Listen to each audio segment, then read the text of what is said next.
नमस्कार बच्चों।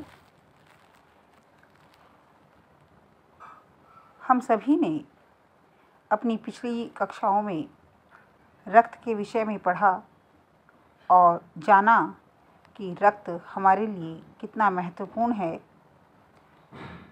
अगर शरीर में रक्त की कमी हो जाती है तो एनीमिया होता है। एनीमिया होने के क्या कारण होते हैं, उससे कैसे बचा जा सकता है, हमें किस तरह के खाद्य पदार्थों का सेवन करना चाहिए और रक्तदान, इन सभी विषयों पर हमने जानकारी प्राप्त की और जाना कि स्वस्थ शरीर के लिए स्वच्छ और संतुलित आहार बहुत आवश्यक है। यदि हम समय पर संतुलित आहार ग्रहण करते हुए स्वच्छता का ध्यान रखेंगे तो बीमारियां हमें नहीं छू सकेंगी। और यदि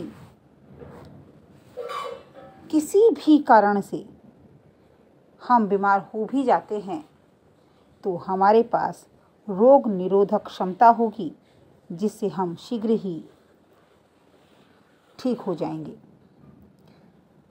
हमने क्या सीखा,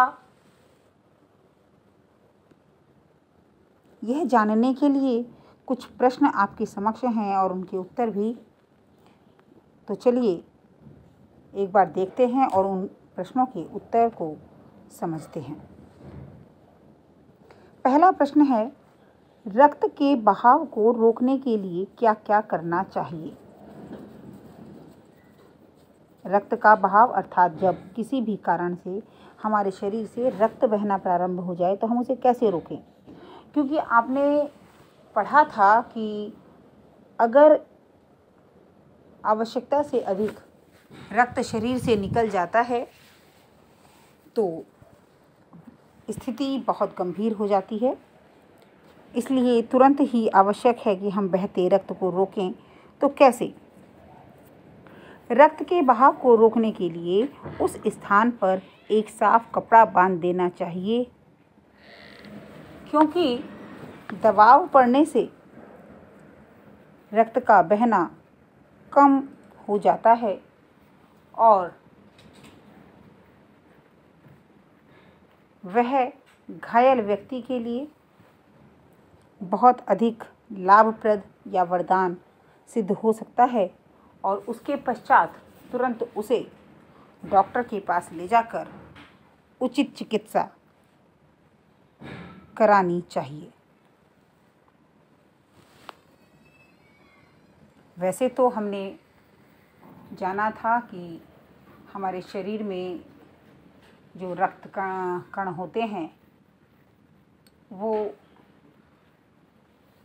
इसे रोकने में बहुत सहायता करते हैं, जिन्हें बिंबाणु कहा जाता है। वो रक्त में उपस्थित प्रोटीन जो जाला बना देता है उसमें चिपक जाते हैं, जिससे रक्त का बहाव रुक जाता है। लेकिन कई बार जब वो भी क्षतिग्रस्त हो जाएं तो हमें ये व्यवस्था करनी पड़ती है। खून को भानुमति का पिटारा क्यों कहा गया है?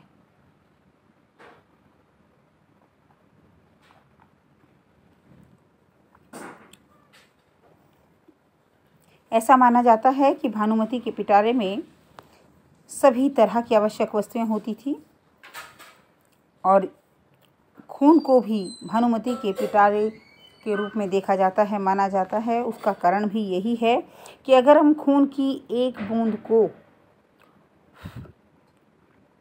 सूक्ष्मदर्शी द्वारा देखते हैं तो उसमें लाखों की संख्या में लाल रक्त कण मौजूद होते हैं। इसके अलावा कुछ सफ़ेद कण, जिन्हें श्वेत रक्त कणिकाएं कहा जाता है, कुछ रंगहीन, जिन्हें बिंबाणु या प्लेटलेट्स कहा जाता है, और इसके अतिरिक्त तरल भाग।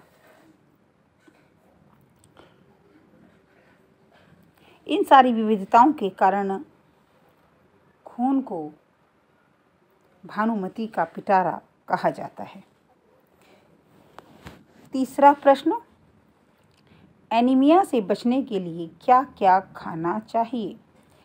प्रारंभ में ही मैंने बताया कि शरीर में जब खून की कमी हो जाती है तो खून की कमी से जो बीमारी होती है उसी को एनीमिया कहा जाता है। लाल रक्त कणिकाएं जब शरीर में कम हो जाती हैं तो यह एनीमिया का कारण बनता है। अब ये कम क्यों होती हैं? उसका कारण है संतुलित आहार ना लेना। और प्रश्न क्या है कि हमें क्या क्या खाना चाहिए, अर्थात हमें अपने आहार में क्या क्या शामिल करना चाहिए। तो एनीमिया से बचने के लिए हमें पौष्टिक और संतुलित आहार का सेवन करना चाहिए, जिसमें प्रोटीन, विटामिन, कार्बोहाइड्रेट, लौह तत्व, वसा जैसे पोषक तत्व हों। और ये सभी हमें विभिन्न हरी सब्जियों, फल, मांस, मछली, दूध एवं दूध से बने पदार्थ, सोयाबीन, अनाज आदि से मिलते हैं। एनीमिया होने का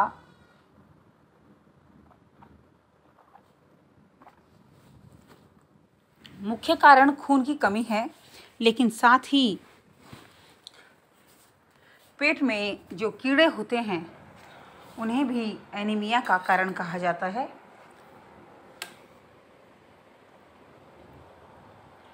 अब पेट में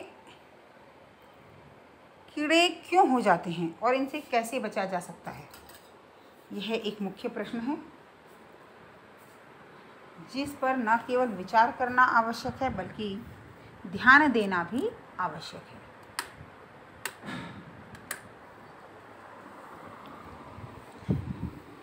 तो इस प्रश्न के लिए पेट में कीड़े क्यों हो जाते हैं?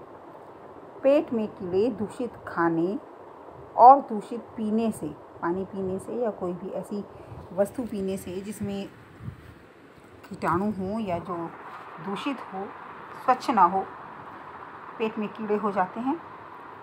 इसके अतिरिक्त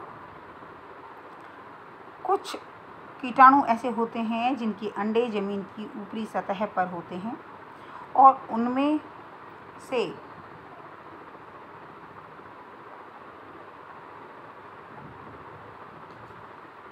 जो लार्वा निकलता है वह हमारी त्वचा के द्वारा हमारे शरीर में प्रवेश कर आंतों में छिप जाते हैं, अपने स्थान बना लेते हैं। इनसे बचने के लिए आवश्यक है कि हम स्वच्छता का विशेष ध्यान रखें, साफ सफाई का ध्यान रखें और स्वच्छ वातावरण में बने भोजन को खाएं। खुले कटे हुए फल सब्जियों का प्रयोग ना करें। बाजार से फल सब्जियां लाकर पहले उन्हें अच्छे से धो लें। साफ पानी पिएं तथा शौचालय का प्रयोग करें और नंगे पैर इधर उधर जाने से हमें बचना ही चाहिए।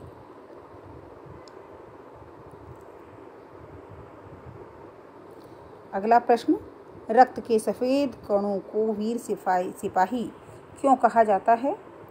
जब रोगाणु शरीर पर हमला करते हैं तो रक्त के सफ़ेद कण उनसे डटकर मुकाबला करते हैं और जहाँ तक संभव होता है हमारे शरीर के भीतर घर करने ही नहीं देते। इसी कारण इन्हें वीर सिपाही कहा जाता है। अगला प्रश्न, ब्लड बैंक में रक्तदान से क्या लाभ है? ब्लड बैंक में रक्तदान से हम खून की आवश्यकता वाले मरीजों की जान बचा सकते हैं। किसी आवश्यक मरीज को जब किसी विशेष परिस्थिति में रक्त की आवश्यकता होती है और कोई ऐसा व्यक्ति नहीं मिलता जो उसी समूह के रक्त वाला हो, तो ब्लड बैंक से उसके लिए रक्त लेकर उसका जीवन बचाया जा सकता है।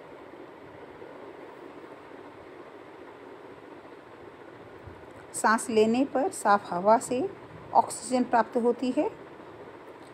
उसे शरीर के हर हिस्से में निम्नलिखित में से कौन पहुंचाता है? सफ़ेद कण, लाल कण, सांस नली या फेफड़े?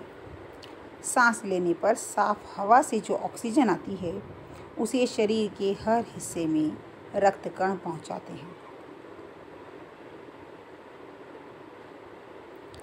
इस प्रकार कुछ शॉर्ट प्रश्न हैं आपके समक्ष कि रक्त में हीमोग्लोबिन के लिए खनिज लवणों की आवश्यकता होती है, जिनके नाम हैं लौह खनिज।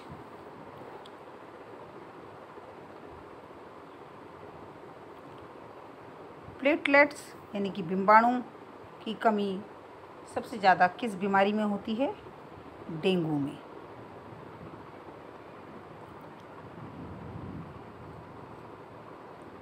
इस प्रकार से आपको रक्त की पूरी क्रियाविधि समझ में आ गई होगी।